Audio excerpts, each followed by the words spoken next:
Well, the controversy and the protest can be hard for people who own a Tesla, who get caught up in the controversy surrounding Musk's company. Our media partner, the Baltimore Banner, spoke with some who are now getting rid of their rides because of all that controversy. Reporter Danny Zawadny joins us now. Good to see you. Thank you for joining us. I read your article, of course, and you spoke to one couple who bought two Teslas a while ago because they were electric vehicles, they care about the environment, they thought it was the right thing to do, but now they feel differently. Can you tell us their story? Sure, yes. So Lindsay and Kadeem Franklin, they referred to themselves, people would see them kind of as your prototypical young progressive couple, right? That cared about their carbon footprint. So they decided to invest into electric vehicles for their household.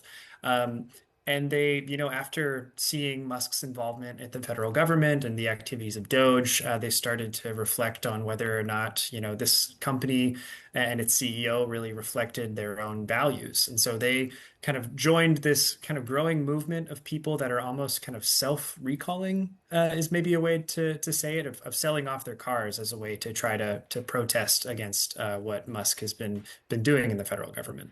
Yeah, and I think they're not alone. We've been hearing about that happening around the country. Now, I know you went to this protest. They happen every week. Some protesters say that they're not angry at owners, but other owners say they have felt the heat. That's right. So that was a sentiment that was very, widely felt at the Tesla protests out on Reisterstown Road. When I was there at one on a recent Saturday, I spoke with several folks demonstrating there who said, my gripe is not with individual owners. A lot of that had to do with, committing to an electric vehicle is in many ways a lifestyle change, right? You have to invest in getting a charger installed in your home for many people. You can't use traditional gas stations, you have to look for chargers. So it does come with a lot of kind of changes to how you move around. And I think people are cognizant of that. Many people who are very progressive left-leaning folks actually used to love Tesla and what the company stood for. So people really don't, take it out on individual drivers. But then on the other hand, you have people like the Franklins, other folks that I spoke with for this story who have said, when they're out driving around in their Model 3 or Model Y or whatever it may be, that people flash them bad gestures like the middle finger, or they say things to them in conversation. So they really feel this pressure. They feel like they're kind of under the microscope all the time, even just out on the street every day. Yeah, what a 180 from like a year ago. And I know you talk about some of these bumper stickers, which I've seen as well, saying, I bought this Tesla long before Doge, to try and disseminate some of that anger.